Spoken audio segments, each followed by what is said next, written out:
Well, hi, everyone. It's nice to come back to this church every now and then. It feels very warm. I gave a talk like an hour ago, and I'm just predisposed to not being able to give the same talk twice. Feels not just boring to me, but like it's not what I would be thinking at the moment. That was what I was thinking an hour and a half ago, and so it's not quite as real. So when I was listening to Amy read the gospel passage, and it said, for truly I tell you, until heaven and earth pass away, not one letter, not one stroke of a letter will pass from the law until all is accomplished. And I think to myself, the implications, even though I don't fully know what he's saying, that there's a permanence to something. But that permanence is not us. And we have a lot of confusion because of that. The law, is probably some ethical way of living that may be as ordained as the laws of physics are, that we are here to discover. The laws of behavior, the laws of ethics, the laws of morals. Those are permanent. Those are eternal. They don't depend on our opinion about anything.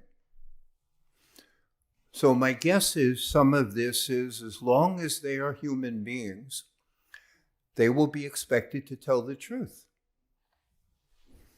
That they will be expected to turn the other cheek, that they will be expected to behave in a way that creates some kind of joining in peace and not division. And those laws will not change. They don't matter whether we're making fire from sticks or, whether we live in heated homes, or that we're walking or taking a rocket ship. But we humans think that because our little temporary changes are so interesting to us, that those apply to everything. There's new morals and new ways and new truths, and there are at the temporary level, but not at the eternal level. Those remain stable.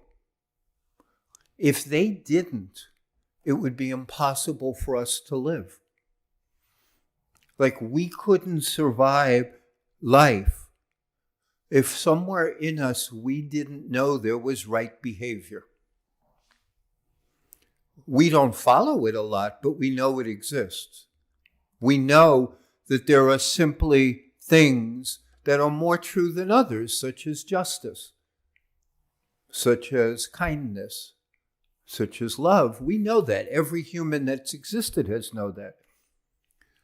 We don't know it enough to live it because we're all still so entranced by our temporary desires and our temporary interests and our temporary enthusiasms. We're so entranced by it that we make believe that the things that are eternal are not eternal. So, at a simple behavioral level, whether you overeat on what the caveman ate or overeat where I just got a muffin down the block, it's the same overeating. It doesn't matter how sophisticated what you overeat is. When you don't tell the truth, it creates, I believe, the same ripple effect of disharmony now or then. And it does not It does not line up with these eternal things that Jesus is referring to. The law will not change. We will adapt and grow and change, but the law won't, or whatever the law is, the permanence, the way of creation, that's set and not open to our opinions about it. There was a minister 25 years ago named John Ortberg who did a wonderful, wonderful sermon on how life is a Monopoly game. And I know about him because he collaborated with, or at least they used his sermon as part of some of the Stanford disease prevention stuff, because they used it in their heart disease prevention trainings. And one of John Ortberg's most famous parts about this was, we're all born into Monopoly game, where the rules are set if you want to play the game. So if you want to be a human being, the rules are there. If you pass go, you're going to get $200, not $600. No matter whether you won 200 or 1,200, you get 200. If you pull a card that sends you to jail, you go to jail. It's not up to us. And Ortberg would talk about, again, that's the game. When you open the box and you drop the pieces out, you play by the rules of the game. And we as human beings really struggle to do that. Our egos get in the way of our recognizing that what Jesus said 2,000 years ago hasn't changed at all. At least that part of it. Yeah, he didn't have a telephone, and he didn't have email. So he had to say this stuff. And he said it to 40 people. But what he said and the way he said it are not in time. He's simply reporting in from a place in him that is in access to timelessness, so he can give us a description of what that is. That's why we follow him, because he's connected to the timeless, eternal parts that we're not. So he's like sending out a scouting mission. This is what it looks like. And he just reports back. He just says, hey, this is the lay of the land. But the thing that Ortberg's sermon was so interesting, again, was he said, and at the end of the game, you put the Monopoly back in the box. And he said, that's our life. At the end of the game, we get put back in the box. That we are simply players in a game where the rules were long ago made. And we play for a while. And the better you are as being able to follow the rules, the better an experience you have of the game. So if you lie a lot in this game, people don't like you so much. If you cheat, the same thing. If you're not cooperative, people tell you, this isn't working for me. These are our monopoly rules. But, again, we only get to play in this game for a while. And then we go back in the box. I think that's the name of the sermon, Back in the Box. We go back in the box. But the game, the law, is eternal. It just continues. But not with us. So I think part of what Jesus is exhorting us all to do is try to figure out what the rules of the game are, not try to make them our own. What are the rules of the game? I'm just temporary here. I'm not responsible for that much. I won't matter that much. But what are the rules? Like, what are the rules set up completely separate from me? And what is it that I have to learn how to follow? And the good news that I can see from all the religious and wisdom traditions of the world is that the rules of that game all involve kindness. All of them. They involve being kind to yourself, to others, to people that don't do what you want, to people that do what you want, to life itself. They involve kindness, a kind of generosity of spirit. That to some degree, that's the law that Jesus is referring to. It's eternal. And when you cooperate with that law, you're in harmony. And at some level, you're authentic. You know, we have a very interesting culture because a lot of times people will say the harshest things and then say, well, that's just me being honest. And I'm not sure that's true. I mean, when we really want to dump on somebody, we start out by saying, I need to be honest with you. And maybe some of the opinions we dump are true.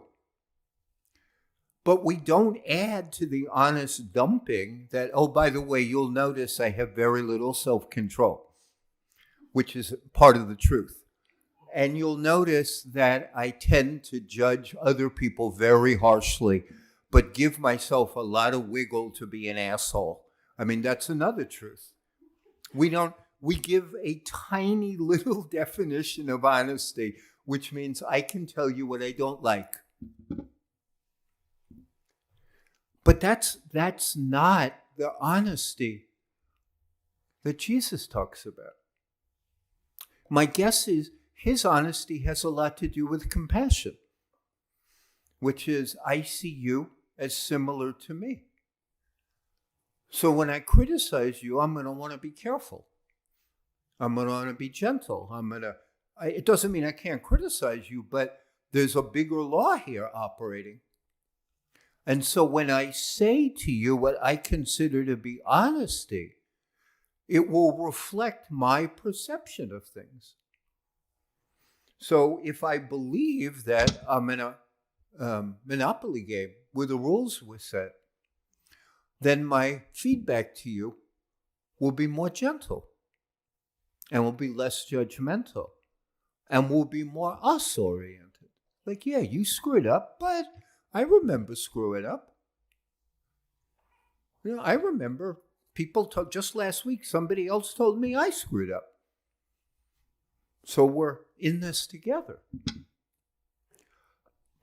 I believe to some degree that's the kind of honesty that was intended for human beings if you follow the kind of things that Jesus says about the law.